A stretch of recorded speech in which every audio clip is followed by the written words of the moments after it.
Hi, welcome to the 7th season of From the Rookery End. My name is John, with me is Jason. Hello there. And Mike. Holy smokes, it's good to be back, isn't it? It is. This is our 7th season doing From the Rookery End, and as always, the last 7 seasons, it's been our take on life as a Watford fan, as well as the take of Watford fans that we meet along the way, and maybe this season we might meet you, and you might get yourself on the podcast. We want to get more people involved this year. You'll be in 7th heaven, along with us. We shall be. We were sort of in heaven tonight here at the Lamex Stadium in Stevenage. We've just seen Watford win 2-0 in a pre-season game. Pre-season games don't mean much, do they, Mike? Stretch the legs, isn't it? I went to Woking on Sunday and I saw Matt Rowson on the way here said they might as well have had cones out on the pitch and the opposition should have been wearing bibs, because that really was just a training match. But this felt like one that was a bit of a step up. There were certainly some robust challenges coming in from some of the Stevenage players, which I think Hollebass amongst others took umbrage at, which was quite nice to see. Good to see him taking a fixture seriously. But no, it's a chance for the team to get to gel, to get out of the hotel by the sounds of things, to show the new coach what they can do and to show each other what they can do. So the fixture itself, the result, not massively important, but the event is. It's we know they're a key part, and quite frankly, it's nice for the supporters to come along and blow the cobwebs away as well. Another great turnout from Watford fans tonight. It was definitely a full end. Yeah. Jason, Mike made a young boy cry. He did. I think it was a highlight of the first half, to be honest. There wasn't much going on in that first half, but I think everyone around us was captured by the interaction between said child and the little kid that was sitting in front of us. What happened, Mike? He wanted to play on my phone. And what do you want to play on your phone? He wanted to play Pokemon Go, which I downloaded for my 5-year-old son, so I could see he was about 5. I could see the look in his eye. He wasn't really enjoying the football, so I said, look, why not? Let him have a go. Then it stopped working. Obviously, that was my fault. He kicked off. He started shouting at me. He started shouting at his mum and dad. Yeah, the whole thing was pretty horrific. But it was the highlight of the first half. Yeah, but it just goes to show, as in life, you try and do the right thing. You can't do right for doing wrong, can you? The second half didn't need distractions of crying children. It was better, wasn't it, Jason?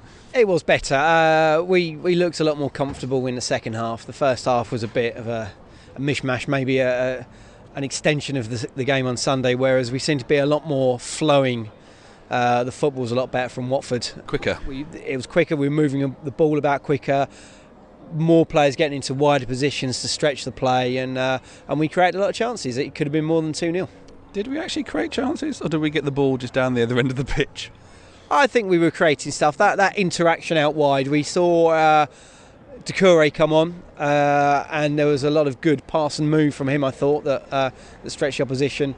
And yeah, we were creating chances. Isaac's Success came on as well and sort of running at players. Sinclair came on and was running at players. And when you do that, if you do that right, you're going to create chances, because you're creating space for other players to move into, and you give them the ball, and there they are. You're up the other end of the pitch and you got a chance. What maybe we would have liked to have seen is maybe some earlier shots. There was one. Deeney had one in the second half where it looked like he had plenty of time to score, to shoot. He could have taken it first time. He didn't. He took a touch which allowed the defender back in, made the angle a bit tighter, and Chris Day, the legend that is Chris Day, yeah, got out to him and blocked the shot. Veteran clubsman, as he'll no doubt be described as in a report somewhere along the line. But yeah, I think the game was exclusively played in the Stevenage half of the second half, which as you'd expect, we had pretty much all the heavy hitters out there.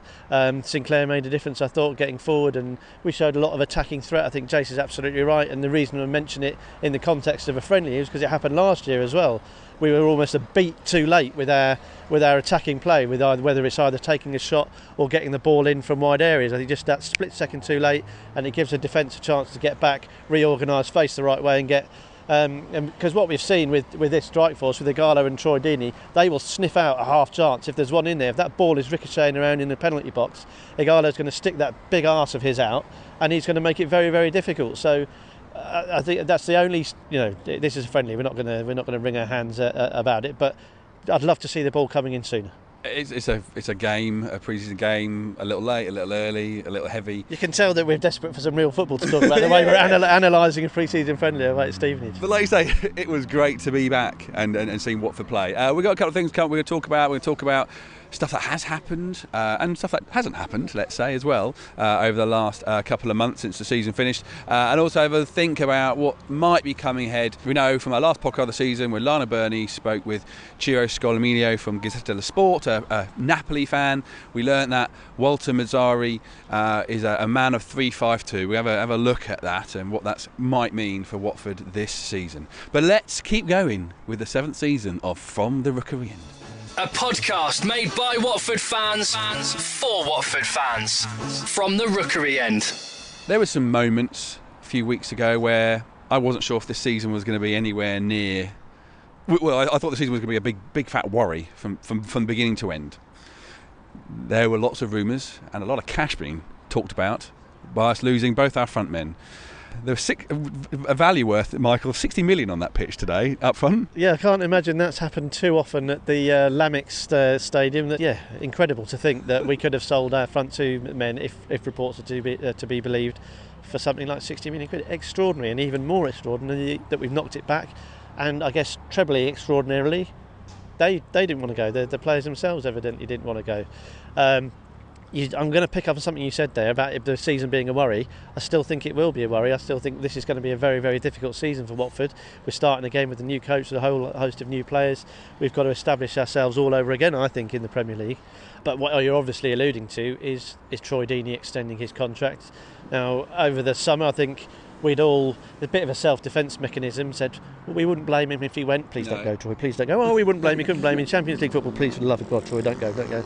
And I don't think we would have blamed him. I think he would have gone with all Watford supporters' good wishes. He played for Watford during the thin times and has got exponentially better. He's grown with the club, and the lure of Champions League football, the lure of playing for the champions of England, the lure of what presumably would have been a large signing on fee and great wages close to home in Birmingham. Who would have blamed him? But you'd like to think that we have a bond with Troy Deeney as supporters. You'd like to think that he has a bond with us. I think the way he interacts after matches, the way he is in and around the ground. I think the way he is, like, even the moments when he goes close, he's always expressive to the fans about how he is. And there's a connection. There's a big connection now, and I don't think we imagine it. And I know football supporters are guilty of over sort of egging these things sometimes, but I think there's a real bond there between us, and I think he feels that, and I don't think he owes the club anything. I don't think he owes them a debt, or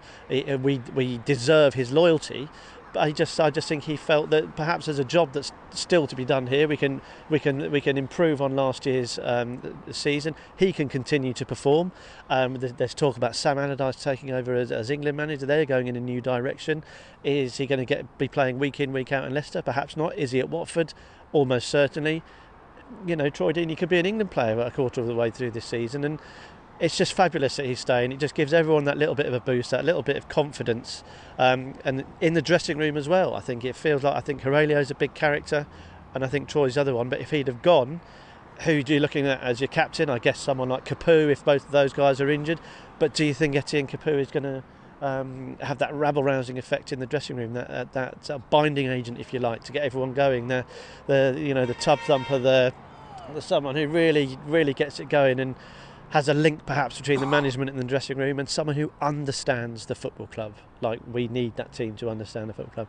He does all those things. I don't think we're overplaying it. It sounds like this is our tribute to Troy. I don't think you can overplay it. He's obviously got his faults. It'd be great if he can improve as a footballer. He's done that every year. There's no reason to expect he won't do it this year. Huge moment for Watford to get him to sign on. We're the Orns, you're the Orns. Come on, you Orns! There's two exciting things that fans are looking forward to, Jason. Number one, the new kit. Thoughts? I think it's right. It's yellow, isn't it? Yeah. Which is a good start. That's about it. I like the fact. Well, two things. In terms of style, I prefer black shorts over red shorts. Good. I also like the fact we've gone back to a white away shirt. I quite like the look of that. Okay. The other big thing we're looking forward to was, of course, the fixture list. Last year, the fixture list, you went, I don't think you can ever look at a fixture list in the Premier League. Any club could look at a fixture list in the Premier League and go, that's all right. It's not going to happen. But you want to look at the sequence of games. Now, last year, straight away, that Christmas period was a huge flag saying, let's prepare ourselves to that. And I sort of think maybe we over-prepared ourselves to that, and that was the peak of the season, and it all went downhill from there. Jason, looking at that fixture list, it's not a great home start, is it? It's scary, isn't it?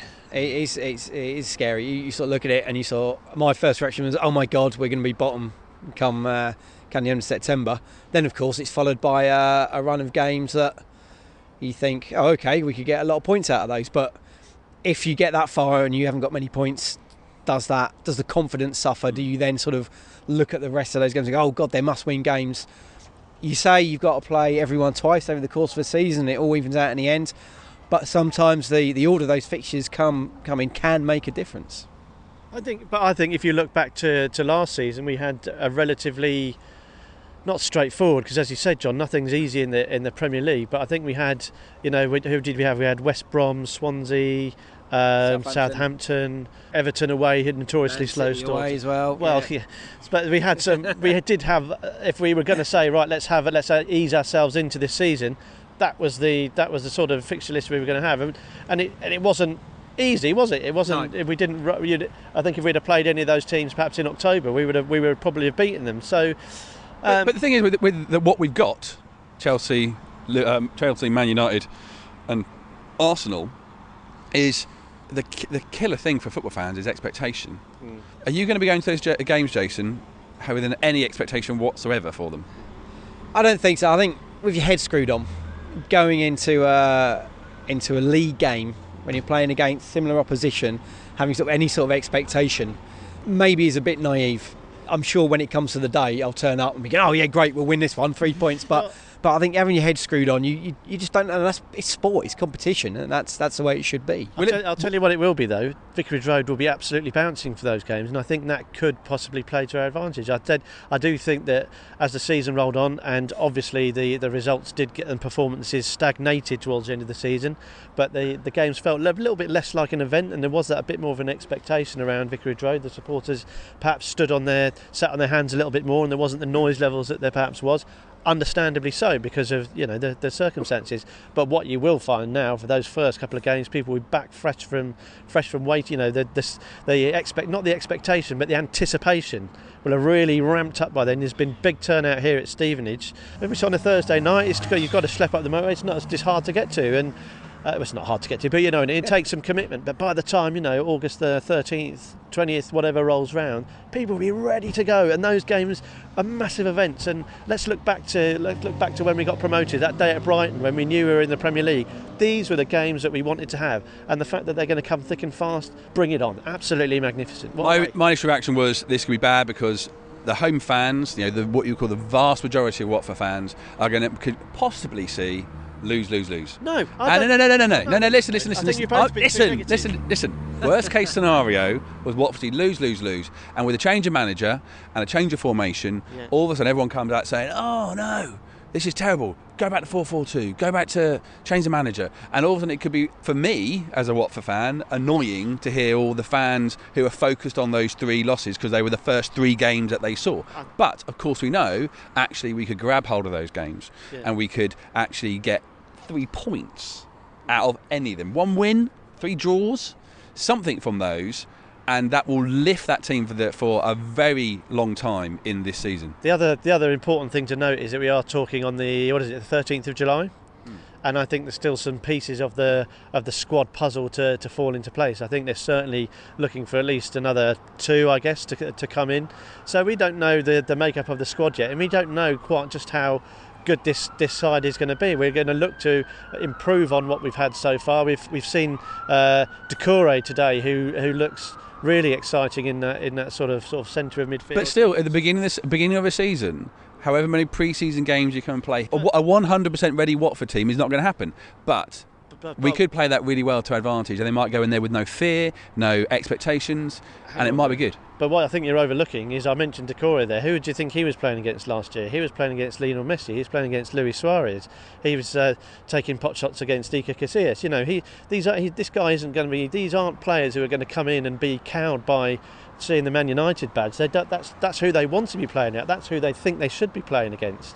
and they will be determined to give them. I think they'd be disappointed if a month before the season we were worried about the fixtures, because these guys have played in World Cups, European Cups, Champions League, you name it, and that's the calibre of player we're trying to attract. It's difficult. We don't get the absolute cream of the crop, but these are better players than we've probably ever seen at Watford. And you're absolutely right. Will they knit together? Will 3-5-2 work? Will Mazzarri get them going? Will he enjoy it?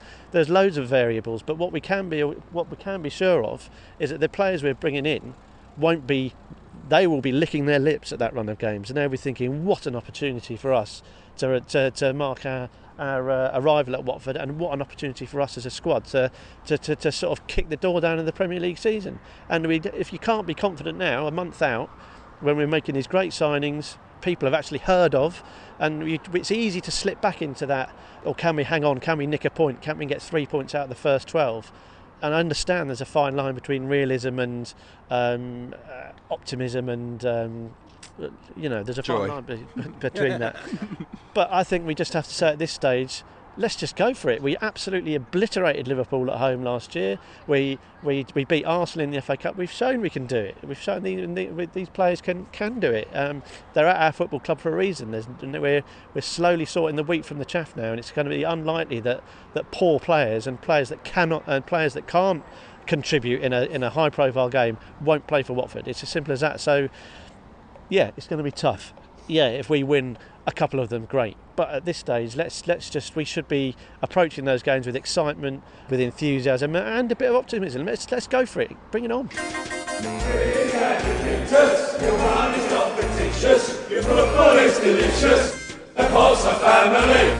A podcast by Watford fans for Watford fans.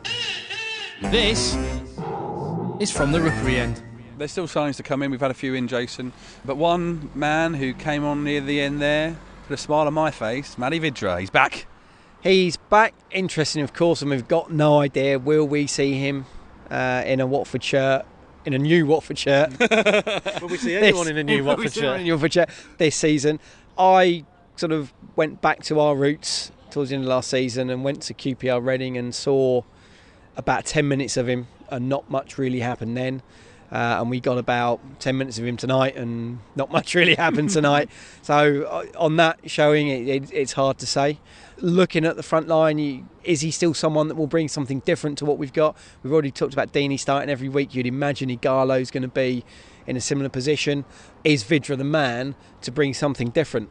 Or is Sinclair now going to be that man? Is Success now going to be that man? Has Vydra slipped down to 5th in the pecking order? Well, one man, boy, let's say, who definitely wants Matty Vydra back is Mike's son Arlo. And when I saw him the other day, he gave me the reasons why Matty Vydra should continue to be part of this Watford squad. So, Arlo, would you bring back Matty Vydra?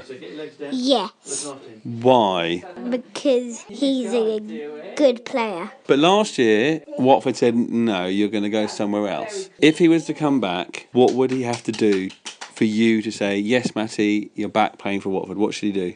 A chip in the goal. And why would that be good? Because it would go in the top corner. And that's important? Yeah. Okay, so Arlo Parkin, you are 100% bring back Matty Vydra. Yeah.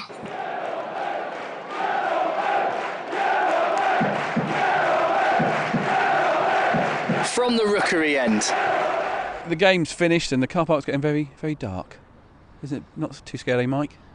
I've got owls on my jumper, so they will guide me home with a range of twits and toos. At half-time we caught up with Michael Mazzarri, who writes for ESPNFC.com as a Watford fan, a Watford blogger. We caught up with him at half-time to have a chat about 3-5-2 and how it might look this season. So, last podcast of the season, Lana Burney had a chat with Ciro Scolaminio from Gazzetta dello Sport about the new Watford manager, Walter Mazzarri. And we hear that he likes 3-5-2. And Jason, so far, we've seen a 3-5-2 here at Stevenage. Early days, I think, as Mike said in the first half, depth of vision. Depth of field vision from low down in the stand makes it quite difficult to analyse. Yeah. That's your excuse. Anyway, that's my excuse, yeah. We've had most of the possession. It's not been It's been a slow build-up, hasn't it? It's been a slow build-up. When we switched it across the park quickly, we only did that once or twice, it looked like our wing-backs got a bit of space. Other than that, it's been a little bit congested, but it's always hard to tell with these pre-season friendlies. Okay, we've been joined by Michael Mazzarri from ESPNFC.com, who does a Watford blog on there. Right. You wrote a post today, Michael, about 3-5-2, and were Watford ready for it? Is it the sort of thing you think we could do? I think there's still quite a lot of question marks about how quickly this squad can adapt to it. I think they're very used to playing a certain way under Quique Flores last season. That was very organised, regimented, very reliant on the front two to get them goals. I think we all know that they need to adapt a bit more, be a bit more dynamic, but it's a bit too early to say. I still feel there's a question mark about how much just spark the midfield have to support Dini and Nagalo up front, but it's very early. What would be your 3-5-2 if you had to start the season after the second half? Well, I think the front two pick themselves and the goalkeeper do. I think you still have to look for Capu in midfield as one of the two holding midfielders. I think the other one is up for grabs a bit. It's Watson, Barami. I don't think Suarez has done enough yet to say he deserves to start. The real question mark's probably on the two wide areas. I don't think we've got, I actually quite like Holebas on the left in this role. I think it suits him more. He likes to get forward. He looks like he wants to take his man on. I think on the right, that is really up for grabs on the right at the moment. I don't think there's anyone you could say is nailed down to start on the right. We're playing Amrabat there at the moment. Likes to get forwards, but question marks over what he actually does when he gets there. Yeah. Otherwise, it's probably Guediora or Anya. They're sort of what you would call a pacey player, but not what you would want to call an out-and-out winger, are they? Yeah, and I don't think the way that this sort of going on what I saw of Mazzarri's Napoli side, they don't play with out-and-out wingers. They are more sort of the defensive players who like to get forwards, if that makes sense. So it suits Holebas because he's not really a traditional fullback that you see in England. He likes to do a lot of his work in the opposition's half, which can give you heart attacks at time when he is playing at left back. I think this system suits him, but on the right we need someone similar on the right who can provide that width. So for the less tactically astute, which I think I'd probably put myself in that bracket. I'm not calling myself tactically astute here. I'm a bit out of my depth. Unfortunately for you, I am. So Jace, what are the benefits of a 3-5-2 if he does get it right? I don't know, that's up Mike. No, only joking. Well, we've seen probably the pluses and minuses of the 3-5-2 already in the Championship, of course. But we saw some great attacking football playing 3-5-2 under Zola. If you can get the balls to the wing-backs quickly and you can find the space out there, you can attack those spaces and get the guys piling forward, and it will look good. We know how good it looks. We saw it, like I say, in the Championship. There are negatives there as well, and again we saw the bad sides for 3-5-2 before, where you've got to make sure you protect that space behind you, and teams were finding that space quite easily against us in the bad times, especially under in the Zola days. Just getting that balance right, and I think that's why those wide men are so important. And I agree that Holebas, I think, will be very good. He was unlucky not to start a lot of games at the end of last season, I felt, and I'm really pleased to see him back. So got to get their men right, and the advantages will come. A good attacking play out wide that we didn't see last season. So the question I've got for Michael then is it worth the gamble? We know that if it works well, and it looks good, the fans are going to enjoy it. But the thing that we were successful about so quickly last year was that defensive solidity. We were difficult to beat, difficult to win games as well, but we weren't so bothered about that because we hit our first target. We weren't letting goals in, we weren't conceding. Strikes me that if this goes wrong early, we could be exposed pretty brutally with Southampton away, who are pretty decent going forward, and then we don't need to explain to anyone who we've got coming up after that. So is it worth the gamble of sticking with going for 3-5-2? It is a massive gamble. I think there's only so far we would have gone playing the way we were playing last season, and there were times when it was pretty excruciating in the second half of the season. I think particularly like how narrow we were, playing central midfielders in wide midfield roles was painful to watch at times. I think they had to change something. I think Jason's right in, under Zola we saw the benefits of how attacking that could be. It was a bit Kevin Keegan-esque at times. And one thing Watford didn't do very much last season is once they went behind, you kind of thought they've lost that game, because they didn't seem to know how to, even if they wanted to really throw themselves at teams, they didn't seem to know how to do it. So I think they needed to change something, because they could have easily been found out this season. Teams could have just, well, if they did start to get found out last season, they thought teams knew how to stop us, and they did. So they have to try and change something. But Mike's right, it's a brutal start to the season, and if they're not on it at the start, then we could see a couple of hammerings, which we didn't see last season. And what that does to morale and confidence, and everyone suddenly starts to panic a bit and think, hang on, are we a bit out of our depth here? But I think, Mazzarri's played his formation everywhere he's gone, so he knows how to do it. He's not been universally successful, but when he has got it right, it's been really good. So I think we've got to ride this one out and hope for the best. Are you going to prepare to ride this one out, Mike? I'm always ready, strapped in, ready to rock. The last few years, I mean, it's not like we're not used to a bit of change. So, I think it's going to be a tough start, and I still think we need a few more bodies to get us ready for that. Is 3-5-2 going to do it for Watford? Yes or no? Yes. We're still away from the season. We've got away, Watford. We've got a couple of games. They're going to be playing private games in Austria, where they're going to go away next week. Private games. I do a lot of my Where have you been to? And we've got a game against away at QPR. Yep. We're playing the French version of Leyton Orient. Is that right, Mike? Oui. Lorient. And and I can't think of anything else we can go and see unless we can't. What else is there? Yeah, that's it. I think we've got QPR, we've got Lorient, and then there's they've got some other interesting matches in Austria, actually, aren't they? The new season's coming. It's the 7th From the Rookery End season. There's a beautiful new green pitch. They didn't go with the blue one. Green pitch, which you've seen online.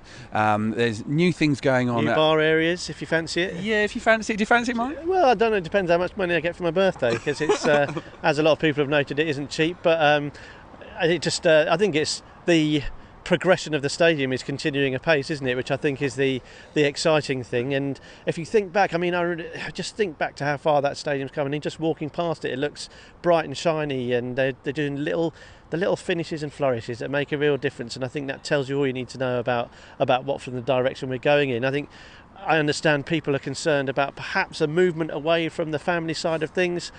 I'm not sure I really subscribe to that. I think those that go to the day on the 31st will see a club very much in touch with its responsibilities to the community and to families. So, yeah, I understand where people have come from with perhaps being emailed about the captain's bar, thinking it was going to be something, an added perk for season ticket holders. But ultimately, it's a new revenue stream for the club that hasn't been there before. I don't think anyone can begrudge the owners trying to generate funds in any way they can. It's something that wasn't there before. If you don't want to use it, your matchday experience will be exactly the same as it was before. So, yeah, it's generated a bit of perhaps negative press, but I think that's more down to not much to talk about we're only pre-season, aren't we? Well, my thing is, if you got the cost for that, add it to your normal season ticket, you've still got a season ticket that's about £300 cheaper than Arsenal fans and many other fans around the country. So, don't want it, don't use it. Yeah, exactly. Jason, last pre-season we did a podcast, and you said Watford's biggest scalp of the season was going to be Liverpool. And Watford's biggest scalper last season was Liverpool. Jason. Who's going to be Watford's biggest scalp this season? We're going to beat the lot of them. Go on, who do you reckon? Go on. Put it out there, Jace. This season, let's go bold. Let's go big. Let's go bold. Okay. Let's catch Manchester United off guard. Okay. The opportunity's there early. We've obviously talked about this in detail already, but we could well catch one of those teams off guard early in the season. Let's go for Jose's Man U. I'm going with your prediction, Michael. Which defender is going to score the most goals? Oh, it's really difficult, isn't it? It is, because there's going to be loads of them this season. Do you know who it's going to be? I'm glad you asked me, because I know the answer to this one. Okay, go on then. Jose Holebas. Well, don't look at me like that. That's the answer. You asked the question. That's the answer. I'm trying to think. Will you classify him as a defender? He's a wing back. That by definition, is a defender. Oh, okay. Right, Okay. Is Jose Holebas a defender? Yes or no? Oh, I was thinking one of the tall lads in the back. One you of know, know, the back three, yeah, they're on the back threes. Go on. Oh, I don't know. I think Britos might surprise a few. This year. But can I just say? Yeah. I agree with Jace about beating Man United. I'm desperate for us to beat Tottenham. Okay. We have to beat Tottenham, surely. It's just getting ridiculous. So yeah, let's sort them out, please, Walter. Okay. Next one. Who is going to be the player of the season / the highest that isn't Troy Deeney or Aurelio Gomez? The highest placed, if it isn't one of those two. It will be Decore. Oh, yeah, that's what I was going to say. It's all right. You can say Holebas and I'll go along with it. What will be the highest number of goals Watford score, Jason, at home in one game? 4. Will it come early or late? October. Okay, right. Which Watford player will get sent off first this season, Mike? No red cards this season. Oh, no, come on. No red You cards. saw Holebas here on the pre-season. Once he starts scoring, he'll chill right out. Don't you worry about that. I reckon Arlauskis in the Carling Cup. Okay. We've talked about discipline, actually. That's something I did want to talk about. So they're in the hotel at the moment, aren't they? Right? They're in Sopwell House, and I think they're going to be together for, is it 3 weeks they're going to be together for? And I know Obiolari is expecting a baby any time now, and Mario Suarez has just had his kid. Well, how do we think about that sort of approach for the keeping them all together for team bonding? I don't know enough about the dynamic. I think it could easily work. It's 3 weeks. 2 of them, I think they're going to be in Austria anyway, aren't they? And it's probably quite important that with the new players and a new manager that they get their heads in gear ready for 3 big home games against some very good football temes. Jace, you're a successful head coach these days. What do you reckon? Well, and successful stand-up comedian, as you know. If anyone has any proof of Jason's stand-up, please send it to us because we haven't seen it. But you haven't heard about this. Mike and I have. We want to see it. Jason apparently did very well at an end of season dinner. Anyway, Jason. Dinner, that's doing it. That's bigging it up somewhat. Finger buffet was more appropriate. What were we talking about? Staying in the hotel. It might separate the ones that don't want to be there from those that do. It might actually show Walter, because we already said he's got a reasonable sized squad and we're going to be expanding on it. We already got more of our allowed foreign intake than we can put in the 25-man squad. So he's already got decisions to make as to who's not going to be there, and these weeks together might wheedle out those that he doesn't want to be part of the team being the main word there. Capital T at the beginning of that. Teamwork makes the dream work, people. What I quite like is the fact that if you're going to do it, I think you do it now, you do it at this stage, and you put your foot down and you say, I'm your new head coach. I want you to understand that this year you need to make a commitment to me. You need to make a commitment to this football club. It's going to be hard work, but get used to it. And I think what you can't do, you can't put the genie back in the bottle if you're all nicey for the first 2 or 3 months and then things don't go so well on the pitch and you all of a sudden say, right, come on, shape up, shift. We all know that doesn't work. It's very difficult to change behaviour once it's been allowed to sort of manifest itself. So I think it is, to a degree, I think it's a bit of a risk, and I guess it's sort of part of the dad in me when you see the pictures of Mario Suarez being split up from his kid, but ultimately it's for 3 weeks. He's extraordinarily well paid, and that his wife and child will be enjoying themselves, no doubt, in his absence. Not in that way, Mario, not in that way. I trust Mrs. Suarez implicitly, although I wouldn't trust me around Mrs. Suarez if you see that. Yeah, dream on. But yeah, so I think it's better I think I understand it. And I think that's a good point. I hadn't thought of it, Jace, that it might throw a spotlight on those on dissenters, if you like, and those that he might either going to have to work harder on, or quite frankly, kick him out. We've got a season ahead. Our plan, and I'm going to put a capital P at the beginning of that word, is to do these podcasts weekly. We started doing it end of last season. We're going to continue it this season as best we can, unless life gets in the way. I have a baby due in November. we might go a bit dark in November, but we're going to be doing this. We want you to get involved. The podcast is going to be out on a Monday. And if you ever want to get involved, the best way to find us on any social media, we are Watford Podcast on all your social medias. So try and find us on there. And please get involved. Don't try. There is no try. Yeah. Only do. Find us on social media at Watford Podcast. It's great to hear from you. It's one of the best things about doing the podcast is hearing from fellow Watford fans. It must make it all worthwhile. So, yeah, if you're thinking about getting in touch, if it's an email, if it's on Facebook, if it's Twitter, if you've got John's mobile number, feel free to text him, whatever. It's all joking aside, it's great to hear from fellow Watford supporters. We don't always get it right as well. We know that we sort of stand here and talk and we can agree with each other.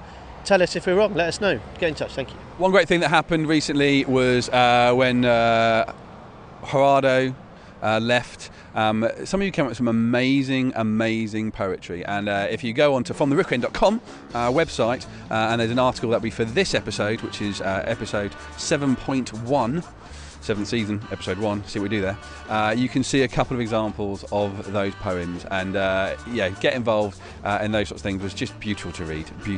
Thank you very much. A season ahead, there's only one thing to say. Come on, you Orns!